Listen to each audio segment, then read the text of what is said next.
Our story begins on a snowy winter solstice in Zhangcheng. The mood is as cold and heavy as the weather. We find our protagonist, Ethan Chu, pacing anxiously in a hospital corridor. He rushes to the doctor, desperation etched on his face, only to receive the words no one ever wants to hear. His grandmother is not going to make it.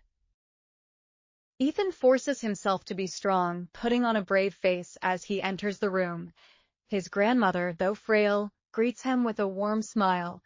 But her first question isn't about her health. It's about his wife, Chloe. It's her last wish, to see her granddaughter-in-law one final time. Ethan makes an excuse and tries to call, but beep, beep, beep. The line is dead. The weight of that unanswered call hangs in the air. He rushes home to make his grandmother's favorite dish, a simple act of love. But the scene that greets him in the cold, sterile parking garage is anything but simple. There, by a sleek Range Rover, is his wife, Chloe, and she's in the arms of another man. His body freezes, his heart seizing. This is a moment that will change everything. And who is this man? Ryan Gao, her childhood sweetheart. He weaves a tragic, romantic tale of leaving her to face a terminal illness alone. It's the perfect story. Chloe, who has clearly never gotten over him, melts completely. And then Ryan asks the killing question, "You don't really love that man, do you?" Before she can answer, she spots Ethan. Let her go. Two simple words, delivered with chilling calm. The atmosphere crackles. Chloe is caught, unable to meet his gaze. But look at Ryan. He smirks, pulling her closer in a blatant act of defiance. The battle lines are drawn. Ryan goes on the attack, mocking Ethan's clothes, calling him a country bumpkin. Then comes the ultimate insult. He pulls out a checkbook. He's trying to pay Ethan off, to reduce 3 years of marriage to a financial transaction. You can see Ethan's patience snapping like a frayed rope. Thud. And he snaps.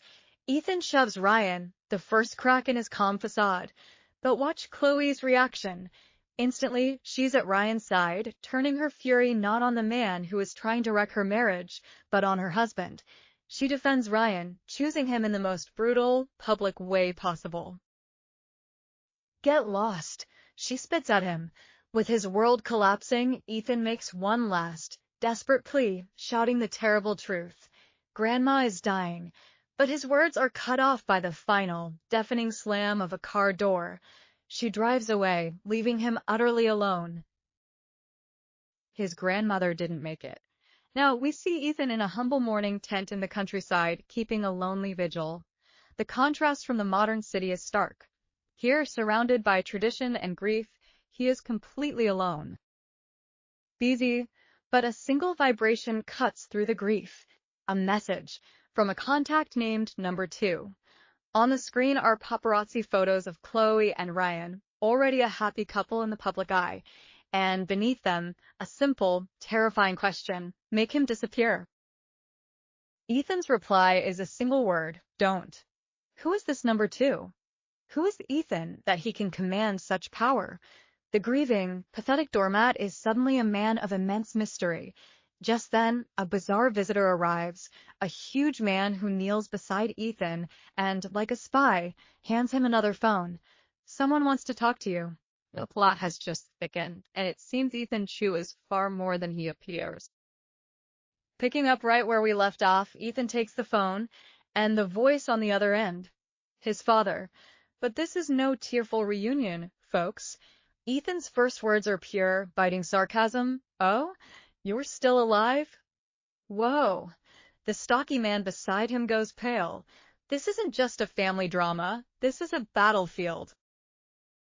The man on the line is Victor Chu, head of the most powerful clan in Zhangcheng, and he wants his son back. But Ethan sees right through it. Help you fight for the inheritance? He scoffs, reminding his father of his illegitimate status. This isn't about family, it's about power. The poor messenger kneeling beside him is so shocked by this blatant disrespect, he literally faceplants. But then Victor plays his trump card. He mentions an incident from the past. And look at that. A close-up on Ethan's eyes. His pupils shrink to pinpricks. His father knows his true motivation, the secret he's been hiding for years. The power dynamic has just flipped completely. Victor dangles the carrot and wields the stick. He mocks Ethan's love life, offers him a new, more prestigious woman like a prize, and delivers the final blow. Without the family's help, Ethan's investigation is doomed. This isn't an invitation. It's an ultimatum with a 1-week deadline. The pressure is on. Crash! The call ends, and so does Ethan's composure. He smashes the phone to pieces, his fury finally boiling over. Look at his eyes, bloodshot, shimmering with unshed tears. This incident is clearly a deep and painful wound. Meanwhile, the poor stocky man can only stare in horror at his now demolished phone, wisely choosing to swallow his complaints. And just like that, we switch scenes. While Ethan is trapped in a storm of grief and rage, we're transported to a lavish villa. Here's Chloe, the wife who just left him, calmly peeling an apple for another man, Ryan Gao. And meet Chloe's mother, who is absolutely eating up Ryan's display of wealth. The contrast couldn't be more stark. The mother wastes no time. She marches over and demands Chloe call that loser Ethan to get the divorce done today. She's so eager to trade up to her wealthy new son-in-law that she's throwing all subtlety out the window. Chloe is clearly annoyed by her mother's pushiness and tactless guarantee to Ryan. Once Mom's gone, Ryan makes his move, but just as he leans in for a kiss, Chloe turns away. "We aren't divorced yet," she says. "It doesn't feel right." "Woo, look closely," a flash of ice in Ryan's eyes before he masks it with a smile. Even as she's choosing this new life, a sliver of her old one is holding her back. For now, anyway. While Chloe is navigating her new, complicated romance, the man she's leaving behind is dealing with a tragedy far greater. We find Ethan in the countryside, for days after his grandmother's death. He's just laid her to rest. Here he is, thanking the neighbors who helped, his face etched with a quiet, profound grief. A world away from the city drama, he is utterly alone in his sorrow. That night, his solitude is broken. It's Chloe. She calls again and again. The persistent buzzing feels like an intrusion on his grief. Finally, he snaps and answers. Her first words aren't of concern, but of anger. "Where are you?" The disconnect between their two worlds couldn't be more stark.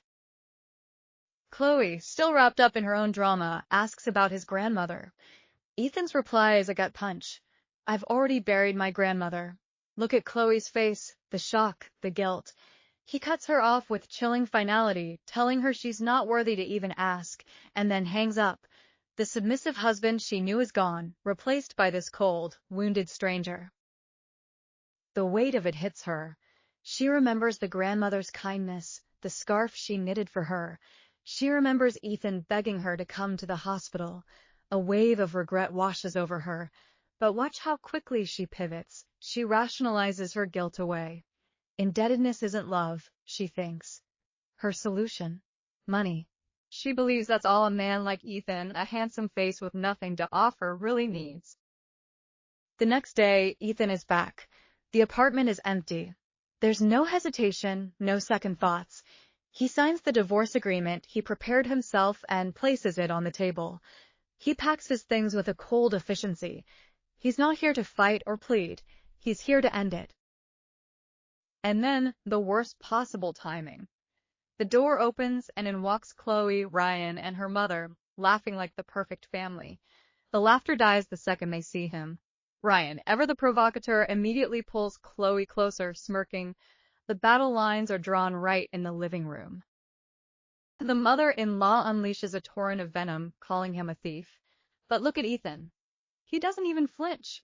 He completely ignores her, speaking directly to Chloe with an ice-cold calm that's more unsettling than any shouting match would be. "I'm ready whenever," he says. "Don't keep me waiting."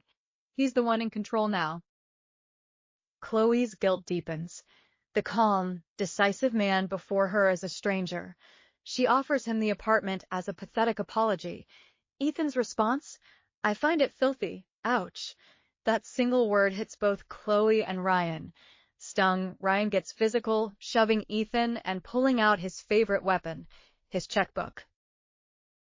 Here we go. Ryan offers to buy him off. Chloe thinks, predictable loser, expecting him to take the money. Ethan plays along, taking the check and writing, 0 after 0 after 0. $8 billion. Ryan scoffs. Then comes the twist. Ethan sneers, crumples the check, and throws it at their feet. Fucking poser, he mutters. He wasn't playing their game, he was mocking it. This is the moment. Down in the garage, Ethan stops. He takes off those plain, heavy glasses he always wore, and throws them in the trash. It was a disguise. The ordinary man persona is gone. Without the glasses, his features are sharper, his gaze more intense. The real Ethan is emerging. And here's the reveal. A message pops up on his phone from number 2, offering to chop off Ryan's hand for pushing him. Ethan makes a call, and his entire demeanor is different. He's a leader giving orders. He mentions being watched by his family and confirms his next move. Yes, I'm going back to the Chu family. Who is number 2? What is the Chu family? It's clear the rideshare driver, the broke husband, it was all an act. The real story is just beginning. From the driver's seat of his car, Ethan made his decision. And the Chu family he mentioned? It's not just some house. Welcome to Phoenix Mountain Villa, a private estate so extravagant it makes royal palaces look modest. This multi-billion-dollar empire, built by patriarch Chu Xiaotian, is a world away from the life Ethan was just living. And today, on New Year's Day, it's hosting the wedding of one of the young masters.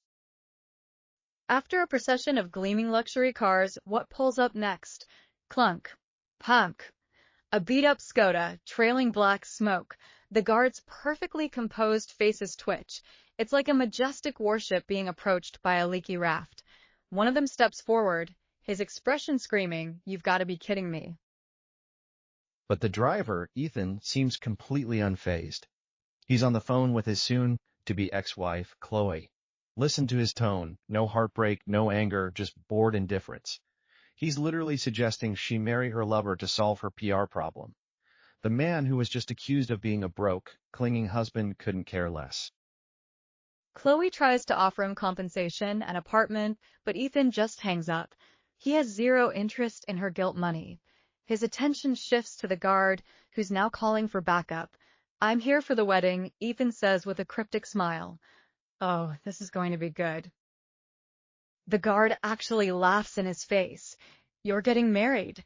Scram, but Ethan just makes one more call. "Old man, I can't get in."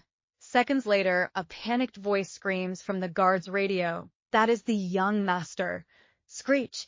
The guard's face goes from smug to sheer terror. He just told the groom to get lost. His career, and possibly his life, just flashed before his eyes. Inside, the party is in full swing, and there's the old man Ethan just called Victor Chu. Dressed to the nines, he's the picture of a corporate titan, charming the city's elite. He exudes power and control, a man at the top of his game. He raises a glass of wine to his lips, the absolute master of his domain. Victor Chu. The party grinds to a halt. A disheveled Ethan stands at the entrance, and his greeting isn't "Hello, Dad." It's a roar of his father's full name. The suave, powerful Victor Chu chokes on his wine, spraying it everywhere. The room goes dead silent. The room goes dead silent. The room goes dead silent. The master of the universe has just been reduced to a sputtering mess by his own son. This gets even more surreal. Ethan grabs the nearest heavy object, a vase, and advances on his father. "Let your son show you some love," he says with a smile that doesn't reach his eyes. And Victor, the ruthless business titan, dives behind a sofa like a scared rabbit. What follows is a Benny Hill-esque chase scene right in the middle of a high society wedding reception. The guests are absolutely speechless. The chase ends with Ethan taking control. He grabs his dad by a tie that probably costs more than a car and starts dragging him upstairs for a one-on-one. Victor, while being half strangled, tries to play it off for his guests, calling his son his ancestor. The guests are left frozen, wondering if the host of this wedding will even survive to come back downstairs. What a family reunion. So, after being dragged upstairs for that one-on-one, the scene shifts. We're now on the second floor of this grand mansion. A young maid is just going about her duties when, crash, a loud shattering sound erupts from the study. That didn't sound like a friendly chat. Worried about the priceless antiques inside, she cautiously approaches the door. She pushes the door open and, whoa, the power dynamic is completely flipped. There's Ethan, looking scruffy and utterly in charge, while the patriarch Victor Chu is practically bowing to him. To prove his point, Ethan grabs another priceless antique and casually tosses it to the floor. Crash! The maid's intrusion shatters the moment, and Victor's fawning smile vanishes, replaced by a furious glare as he barks at her to get out. This is clearly a private and very intense negotiation. The door closes, and Victor's mask of appeasement is back on instantly. He even offers himself up to be smashed instead of another antique. Seeing he has his father's complete attention, Ethan finally gets to the point. All right, Dad, what's the deal? Why this marriage and why the rush? He's cynical, but he wants answers.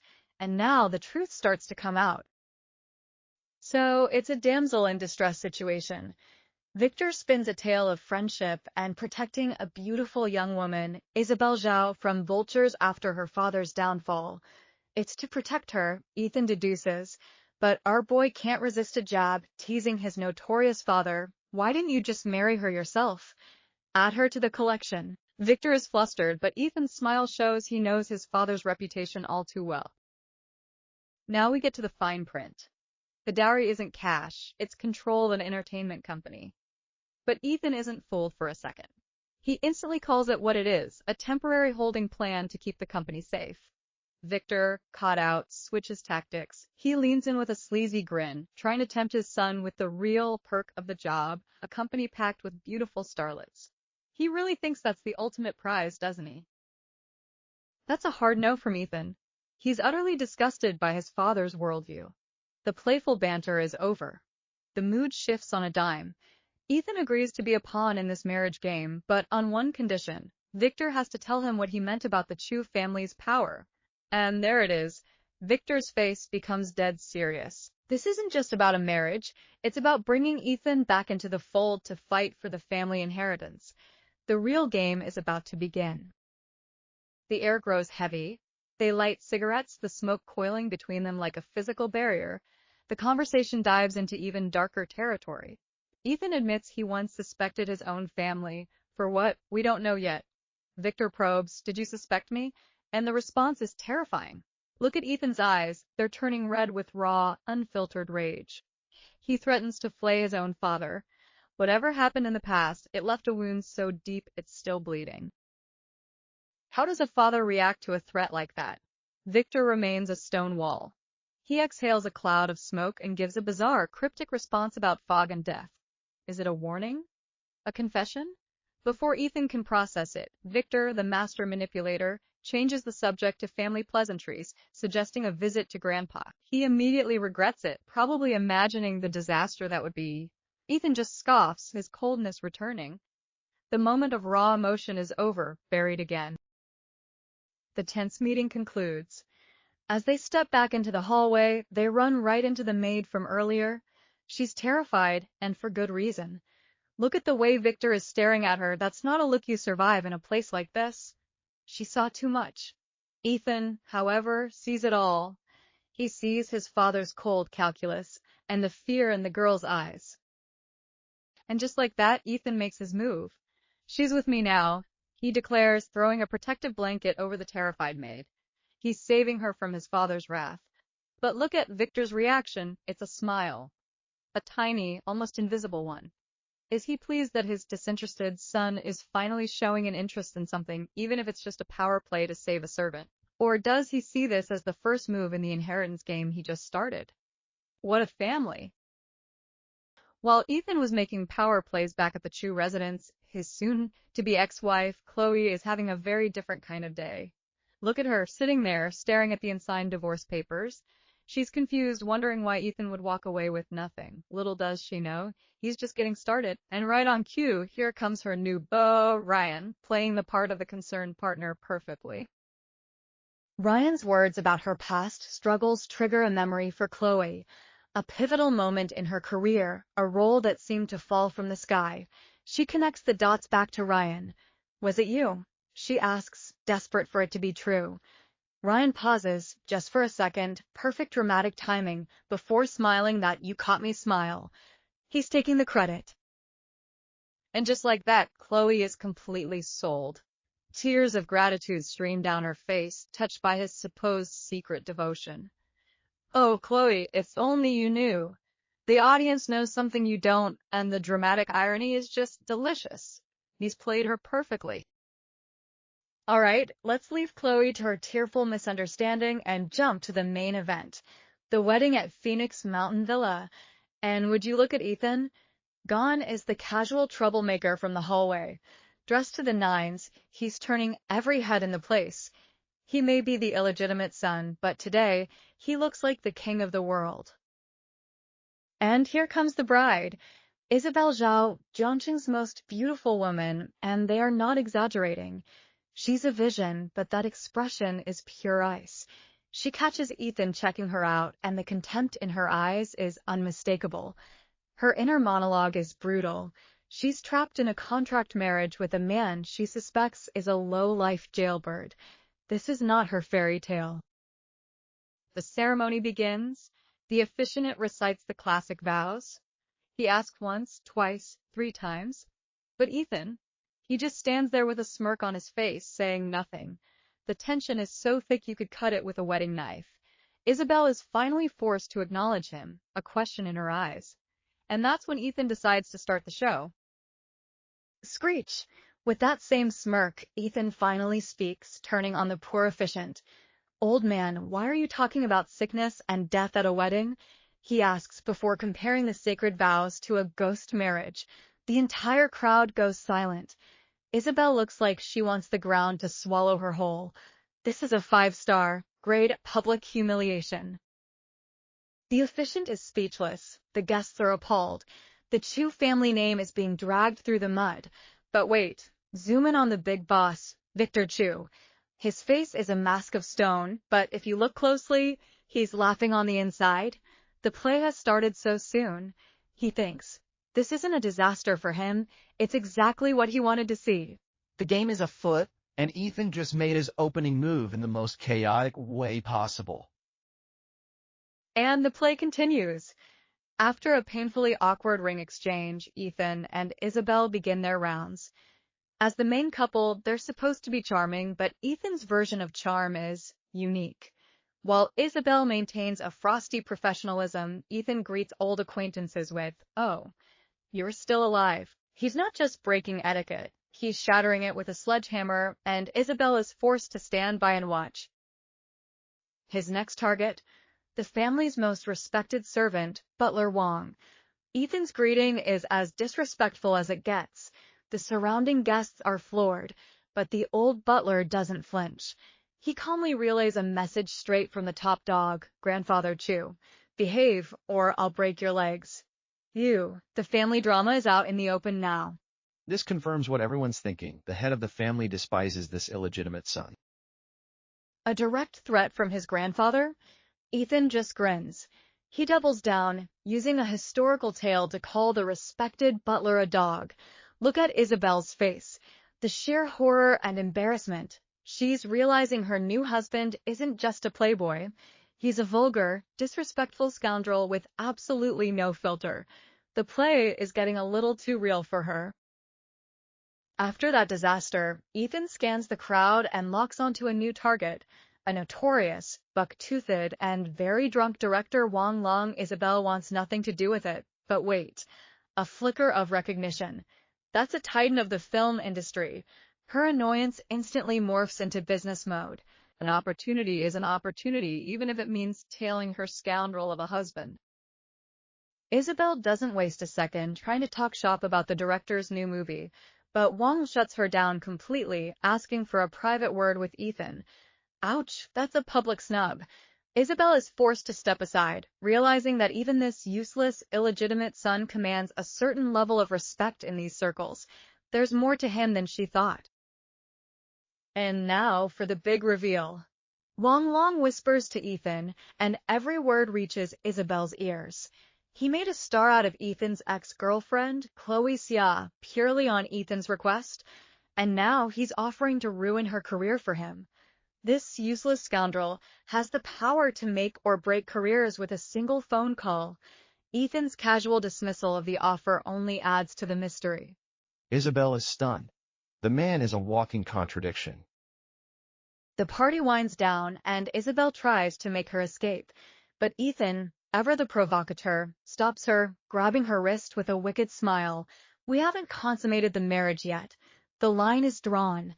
Isabel reacts instantly, violently shaking him off. The playful act is gone, replaced by genuine tension and hostility. This isn't a game to her.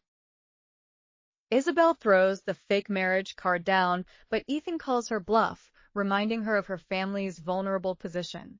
He even scoffs at the idea that his own father can control him. The power dynamic is clear. Just as Isabel is cornered, who should appear but Victor himself, playing the perfect mediator. He smoothly defuses the situation, lets Isabel leave, and reminds them to make the marriage official. What a masterful player. The moment she's gone, the masks drop. Ethan complains that his big, chaotic performance was for an empty theater. None of his siblings came to witness it. Victor's response is brutally honest, because you're an illegitimate son. It's clear this whole wedding, this entire act, is a calculated move in a much larger, more dangerous family game. The mood shifts. Victor delivers a rare, heartfelt warning, urging his son to keep playing the fool. A wise man conceals his abilities and waits. Ethan's gaze drifts to a piece of his own childhood calligraphy hanging on the wall, bearing those exact words. This isn't just a play, it's a long-term strategy for survival. The spoiled brat persona is his armor. The serious moment is shattered when Ethan, ever the pragmatist, asks for cash to fund his act. But just as Victor hands over a bank card, a little blonde girl runs in and tackles him, yelling "Daddy." Ethan is completely floored. A secret sister. From a business trip to the U.S., Victor Chu, the man of endless surprises. And chaos erupts. Horrified by his father's productivity, Ethan jokingly screams for a knife to fix the problem. Victor, laughing, scoops up his new daughter and turns it into a game, running for his life from the weird uncle. After a day of hidden motives, fake personas, and simmering tension, the story ends with a wild, hilarious family chase. What a household! After that wild family chase, the chaotic fun of the New Year holiday fades into the quiet morning. We find Ethan back in his study, calm and studious. The party's over, and it's back to business. A call comes in. It's Isabel Zhao, his new business partner and soon-to-be wife. Her voice is ice-cold, all business. Marriage registration, this morning. Ethan, ever the provocateur, can't resist teasing her. But this is no romance. It's a transaction. And today is a busy day for transactions. One marriage begins, another must end. Ethan's next call is to his current wife, the A-list star Chloe. The warmth is gone, replaced by icy impatience. He's not asking, he's demanding they finalize the divorce now. Chloe, angered by his tone, accuses him of playing games. But listen to Ethan's reply, cold, cutting, and final. He's severing the ties, and he's not looking back. The love he once had is now just a memory he's ready to discard. Cut to the registry office. The weather is as cold and gray as the mood. Ethan waits by his beat-up Skoda. Then, a pristine white Range Rover arrives. It's Chloe and her new man, Ryan. Chloe, disguised as a celebrity would-be, steps out and stops dead. Look at her eyes. It's pure shock. The quiet, submissive, poorly dressed man she was married to is gone. In his place stands a sharp, confident, and dangerously handsome stranger. She has no idea who this man truly is. Ryan, oozing arrogance, tries to put Ethan in his place, flaunting his wealth and offering a payout. The old Ethan might have flinched, but this Ethan, he just fires back a verbal missile, calling Ryan's bluff. Chloe, uncomfortable, cuts them off. We are strangers. Ethan agrees without a hint of emotion. The battle of words is over. It's time to sign the papers. Inside, the process is swift, sterile. With the divorce certificate in hand, Ethan's cool facade finally cracks, just for a second. We see a flicker of real bitterness. This was the girl he loved since he was a boy, the light in his darkest years.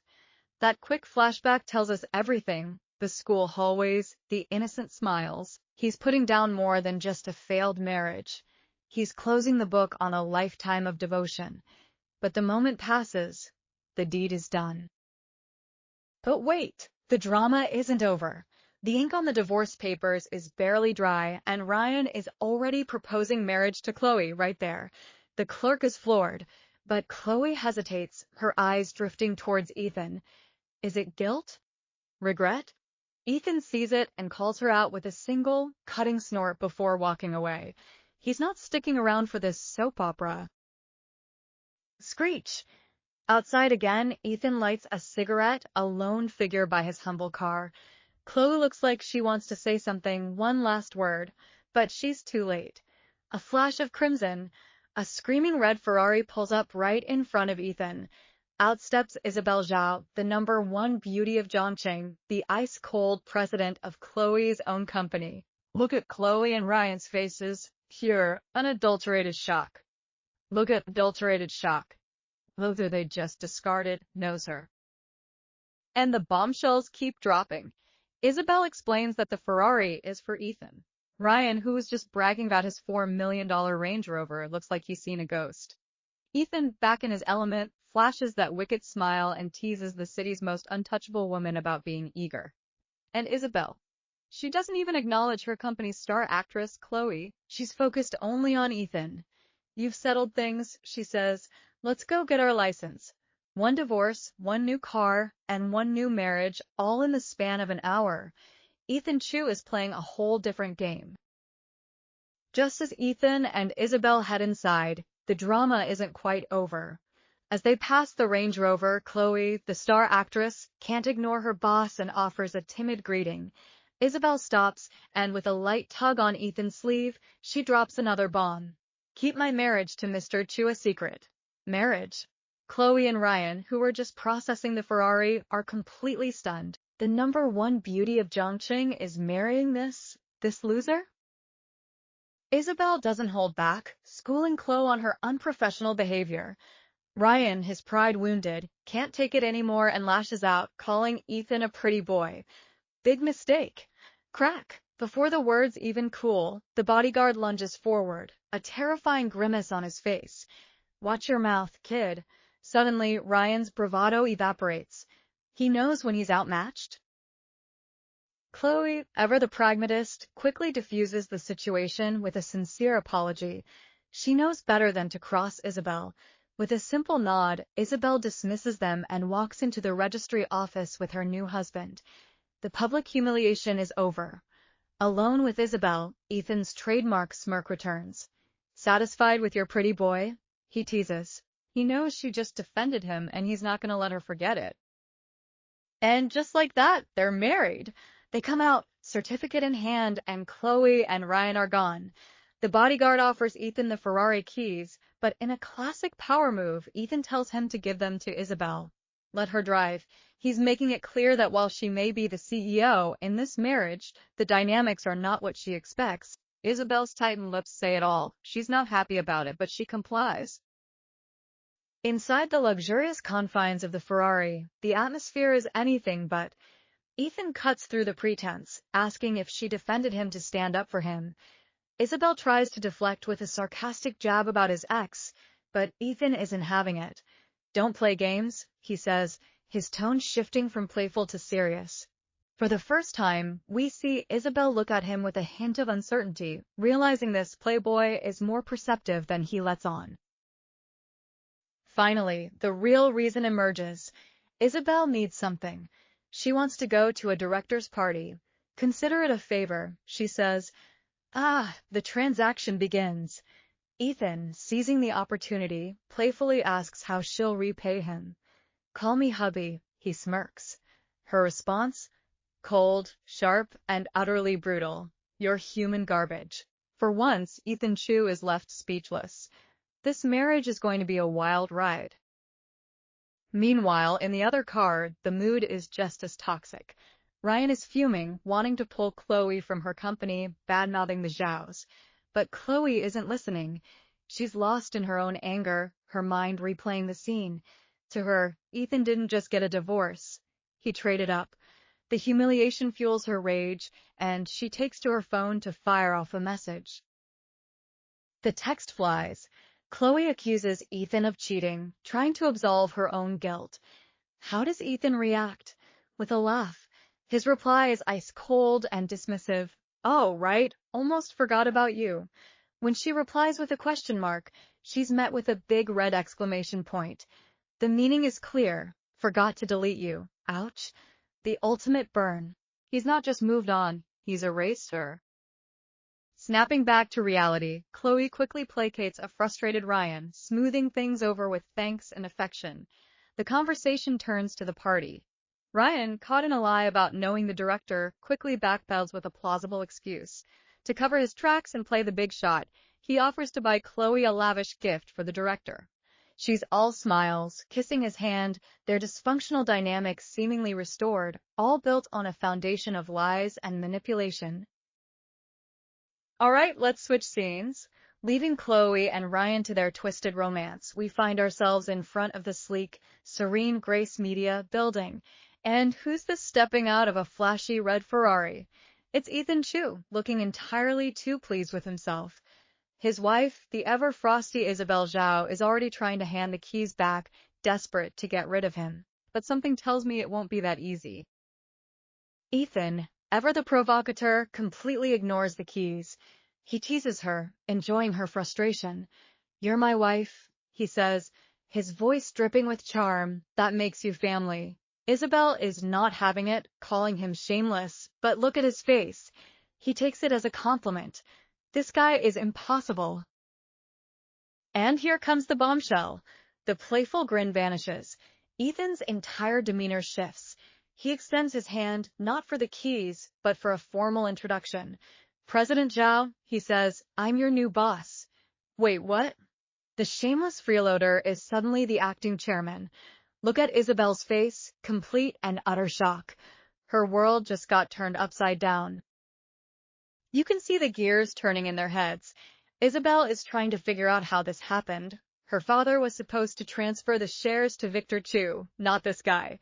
Meanwhile, Ethan pieces it together. This is his dad's matchmaking scheme. Realizing this, he leans back into his playful persona. "Shouldn't you give your new boss a tour?" he asks. Oh, the audacity. Isabel is fuming. Defeated for now, Isabel just mutters shameless and storms off into the elevator. But watch Ethan.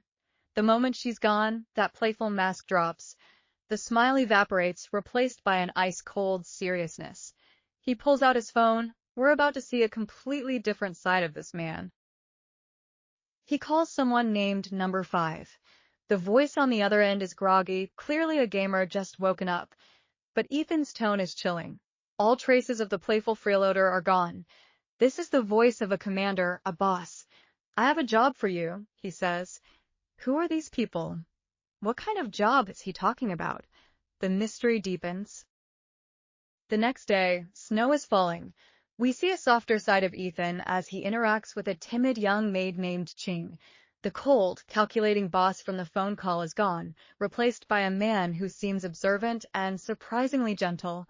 He notices her, stopping to ask her age. He shows genuine kindness, stopping her from kneeling to help with his shoes and telling her she doesn't need to be so meek. This isn't the behavior of a typical rich young master. He sees her not just as staff, but as a person, recognizing her hard work and trying to boost her confidence. This man is full of contradictions. And look at this. After a moment of misunderstanding, she finds her courage and gives him fashion advice about his tie. Ethan is genuinely surprised and impressed. He not only listens but agrees to take her advice. He values her input. This simple interaction reveals so much about his character. Just then, the phone rings. It's Director Wong from the party. The mood shifts again. He's urging Ethan to hurry, saying his father, Victor, is there. But wait, when Wong mentions Ethan's name to Victor, the old man apparently takes off like he's seen a ghost. What is going on with that family? Even Ethan is left completely speechless. Director Wong explains the party is super exclusive to keep out paparazzi. And with that, the final piece clicks into place for Ethan. Ah, so that's why Isabel, the proud President Zhao, needed his help. She couldn't get into this high-profile event on her own. It seems his role as her husband is already proving to be more useful than she'd ever admit. The stage is set for a very interesting party. And so the party begins. Just as Ethan predicted, the so-called number one beauty of Zhongqing is waiting for him, huddled outside the exclusive Jade Spring Club. Look at her, trying to stay warm, all pride swallowed by the cold. And Ethan? Oh, he's loving this. He just strolls right past her with a smirk, not even a glance. The games have already begun before they've even stepped inside. Isabel rushes to his side just in time. As the guard checks the invitation, Ethan lays it on thick with a cheeky grin. Wifey, been waiting long? Haha. She hates it, you can see it in her eyes, but she knows it's her ticket inside. And just like that, the guard's suspicion melts away. A quick salute, and the power couple is in. Ethan, 1, Isabel's pride, 0. The moment they're inside, Ethan can't resist poking the bear. But when he playfully threatens to expose her, Isabel's icy composure shatters. Bam! She grabs his tie, eyes flashing with genuine fire. The air crackles with tension. This isn't just a business arrangement anymore, it's a battle of wills, and Isabel is not about to lose. Beg me, he whispers, pushing her buttons, and oh boy, does she deliver. Not with a plea, but with a tirade of insults that would make a sailor blush. But look at Ethan's face, not an ounce of anger, just pure amusement. He even corrects her, a straightforward scoundrel. He's not just shameless, he's proud of it. This man is impossible. They finally make it to the party, and here comes Director Wong Long. He barrels right past the beautiful Isabel to give Ethan a hearty nephew and a hug. Only then does he turn to her. You can see the slight stiffness in Isabel's smile. She's used to being the center of attention, but tonight, she's just the wife. They settle at a table, and the real power play begins. Ethan, the infamous rogue, is suddenly a model conversationalist, completely monopolizing Director Wong's attention. And Isabel. She's reduced to serving tea, completely frozen out. She came here to ask a favor, but she can't get a word in. And then she catches it, a quick, sideways smirk from Ethan. Oh, he knows exactly what he's doing. This is payback. All right, Isabel has had enough. If she can't win with words, she'll use action. Under the table, out of sight, she lands a vicious pinch. Gasp! Ethan leaps to his feet, the suave facade momentarily broken by pure shock. But look at her. The picture of innocence. Who, me? Her eyes tell a different story, though. The silent war continues. A leg cramp. Nice save, Ethan. But Isabel is a shark who smells blood in the water. She immediately pivots, changing the subject to Ethan's ex-wife, Chloe Xia. Boom.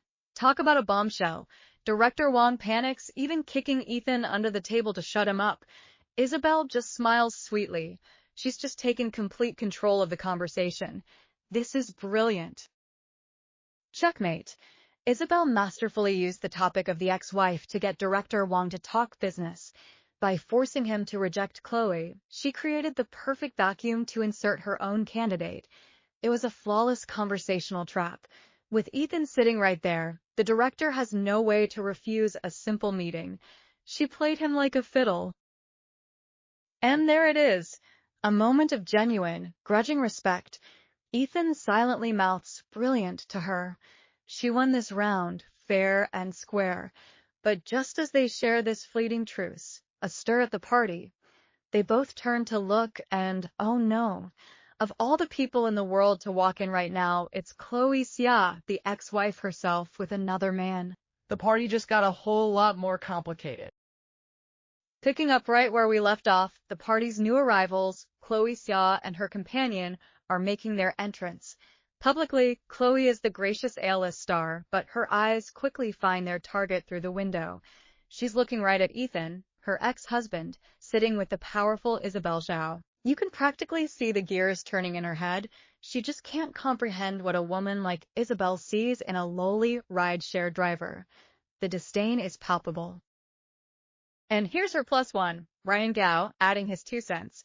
He sneers, calling Ethan a toad and a leech.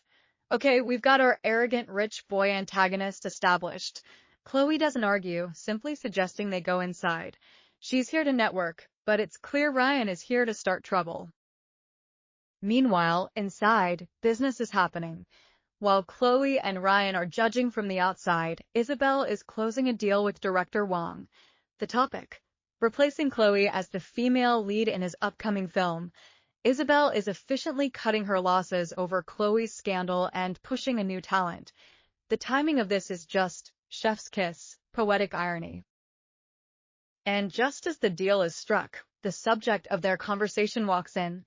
Happy birthday, director. Chloe chirps. You can feel the temperature in the room drop. Director Wong visibly freezes, whispering a panicked apology to Ethan. He forgot to uninvite her. But look at Ethan, cool as a cucumber. Don't mind me, he says. Oh, but everyone is minding him? This is brutal.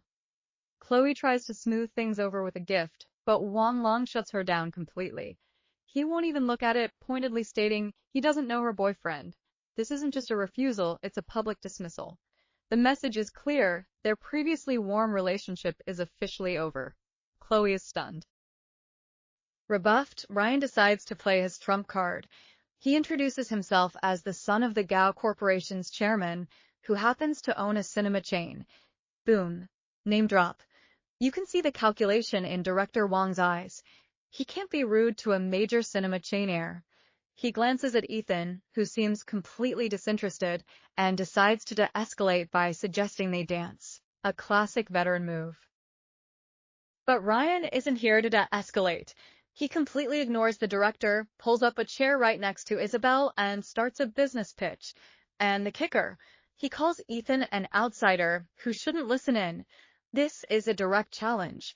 Isabel, no fan of Ethan herself, just watches with a mocking smile.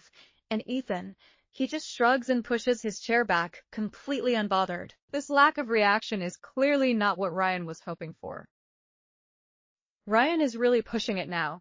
He asks for Isabel's number and doubles down on the insults, calling Ethan a leech right to his face and threatening to beat him up. He's high on his family's name, thinking he's untouchable. Chloe is desperately trying to shut him up, but the train has left the station. He's trying to land a killer blow by humiliating Ethan in front of Isabel.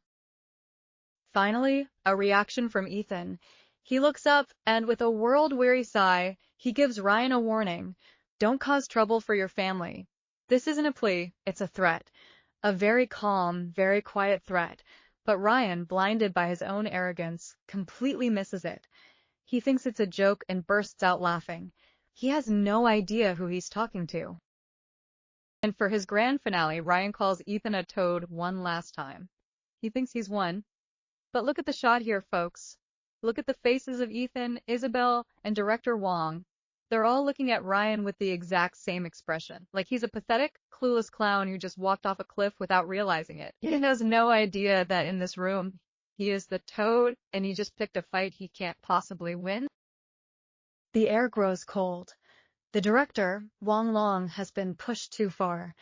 Hearing his nephew called a toad in his own house is the final straw. He closes his eyes, and when he opens them, the party's over for some people. His voice drops, low and dangerous, and with one question, he sucks all the air out of the room. Chloe, sensing the shift, scrambles to apologize, but Ryan, bless his ignorant heart, cuts her off. He doubles down, calling Ethan a leech. He's not digging a hole anymore, folks. He's excavating a canyon with a steam shovel, and he has no idea he's about to be buried in it. Ethan, thoroughly enjoying the show, throws a little fuel on the fire with a smirk towards Isabel. But that's it. That's it.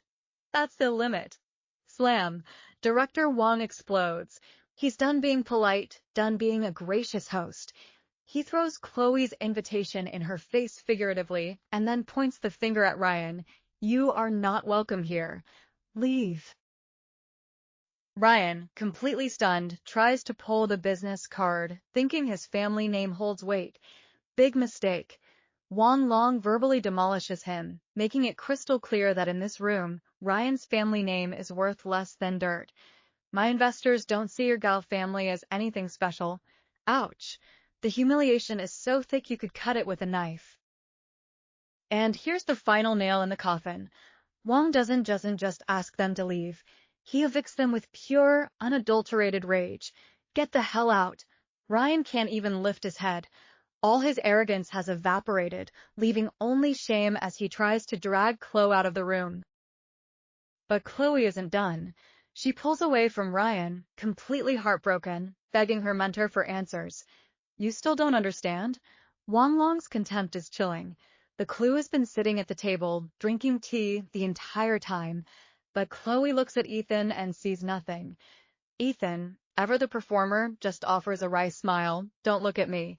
I'm just the kept man. The irony is absolutely delicious. Isabel finally steps in, the voice of cold reason. She dismisses Chloe, but not before delivering a parting shot, a piece of ice-cold advice about mixing business with foolishness. That one's gonna sting. It's a professional's warning to an amateur who just played herself out of the game. With the drama gone, Ethan immediately starts teasing his uncle. But Wong Long's reply reveals the true pecking order. It's not the Gao family, but Ethan's father, Victor Chu, who calls the shots. The banter continues, but takes a dark turn with Ethan's chilling comment about his father's wives. You can see the smile slide right off Wong Long's face. That comment hit a nerve. Trying to escape the awkwardness, Wong Long suggests a dance, but the tension is broken by an unexpected moment of comedy. Both Ethan and Isabel shout no, at the exact same time. Look at Wong Long's face, pure surprise. Ethan, of course, can't resist a quip about their newfound harmony, earning a classic eye roll from his wifey. Thump!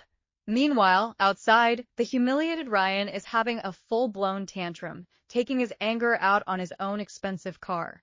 He's screaming threats, completely misreading the entire situation. Chloe just sits silently, a ghost in the passenger seat. The contrast between the simmering tension inside and the explosive rage outside is stark. Inside the car, Ryan's brain is working overtime to spin a wild conspiracy theory. He blames everything on Isabel and, by extension, Ethan. In his mind, Ethan is a secret puppet master using his new rich girlfriend to get revenge.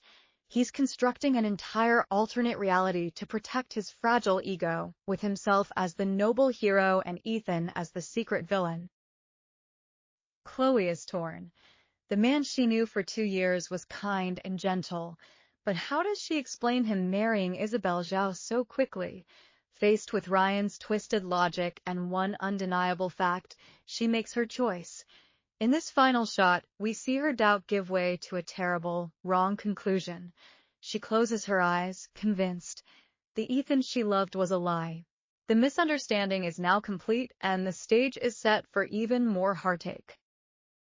While Chloe's world is consumed by a painful misunderstanding, the sun rises on a different kind of battle. We shift our focus to Isabel Zhao, the beautiful and capable president of Serene Grace Media, but even she can't escape the anxiety gripping her company. The work chats are silent, morale is at an all-time low, and the weight of it all is clearly visible on her face. On her way to the office, a call comes in from her assistant, Vicky. The new boss is here. Wait, what? It's only 8:30. That menace, Ethan Chu, is already at the office.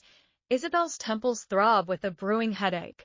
With employee morale so fragile, the last thing she needs is for that unpredictable man to start his usual nonsense. She practically flies to the office, only to find the entire staff gathered in the main conference room. And there he is, the new boss himself, Ethan Chu, looking perfectly at home. He immediately puts her on the spot, calling her out for being late. Oh, the nerve. Round one begins. But Ethan just brushes off her logic and declares a new rule on the spot. Daily morning meetings for management. When Isabel shuts that down, he pivots to a company breakfast. It's a classic power play, but Isabel isn't having any of it. We don't have a habit of eating breakfast. Ouch! The shutdown is brutal. The employees look on, stunned by their president's boldness. Ping! Publicly rebuffed, Ethan looks awkward for a second. Then he pulls out his phone. A message pops up on Isabel's screen. What is it? A threat. He's threatening to announce their marriage right here, right now. Checkmate. He's playing dirty, and Isabel knows she's been cornered.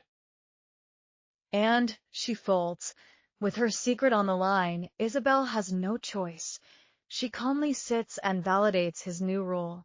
The employees are completely bewildered by her sudden 180-degree turn. In the background, Ethan's smile is pure victory. He's won the first battle, but now Isabel is on high alert. What will he do next? With his authority established, Ethan continues.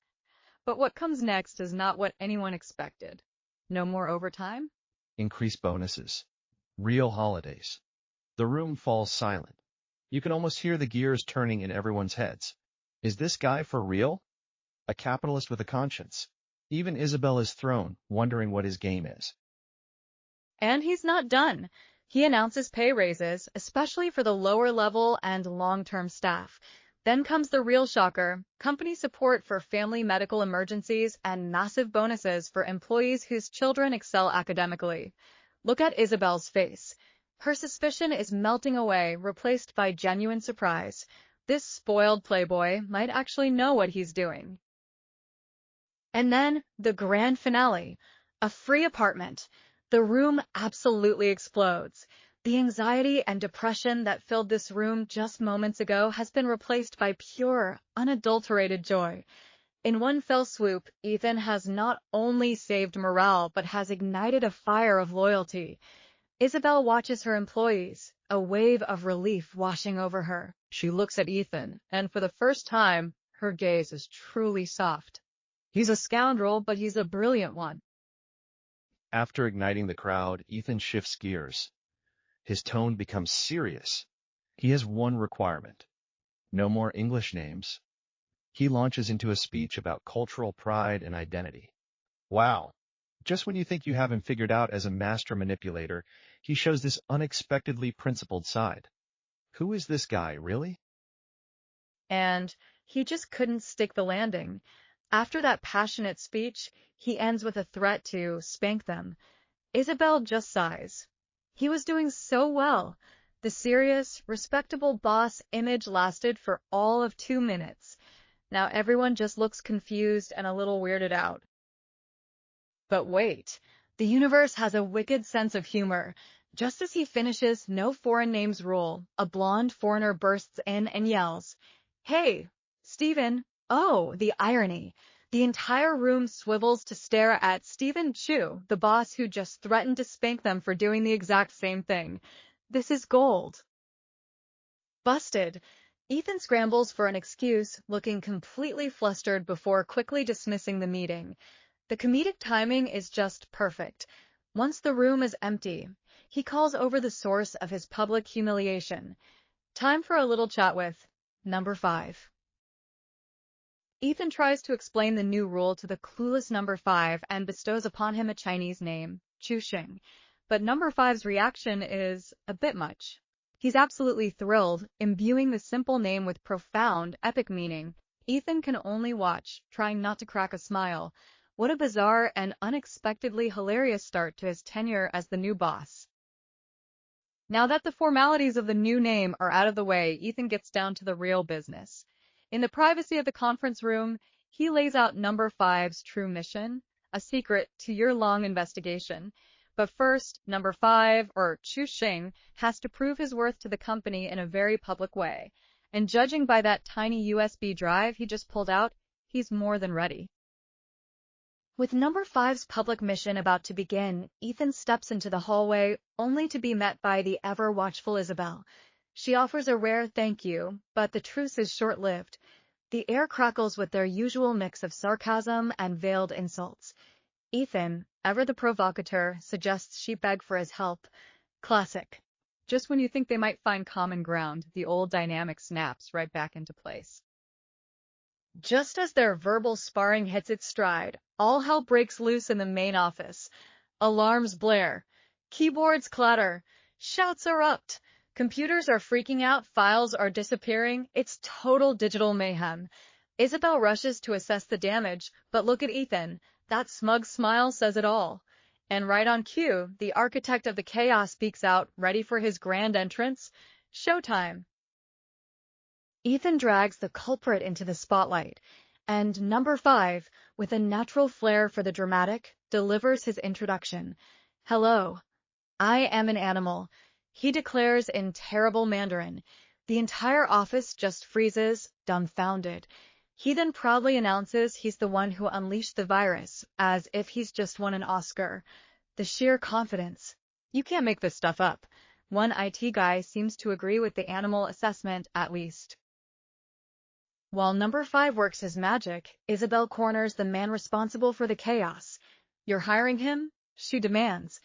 Ethan, cool as ever, tries to light up, but Isabel is having none of it. She snatches the cigarette right out of his mouth. A bold move. Ethan's momentarily stunned, but quickly reasserts his authority. I'm the boss, he reminds her with a roguish grin.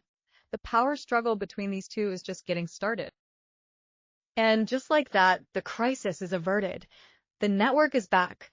Number 5 celebrates his victory with a healthy dose of self-praise. His Mandarin, however, has claimed a victim. The assistant, Vicky, begs Ethan to make it stop, saying his speech gives her crawling ants, a great idiom for getting goose bumps from cringe. Ethan, the trickster, translates this as a compliment on his looks, sending the clueless number 5 into orbit. This office is quickly turning into a sitcom. Before number 5 can secure his date, Ethan drags him away. The first day isn't even over, and the new boss is already making big moves. He hands number 5 a bank card with a mission: get a makeover and buy a villa in an upscale neighborhood. Number 5's response? Spending money is something I'm very good at. From secret agent and hacker to personal shopper and real estate agent. This guy's resume is getting interesting. Their new life in the city is officially kicking off in style.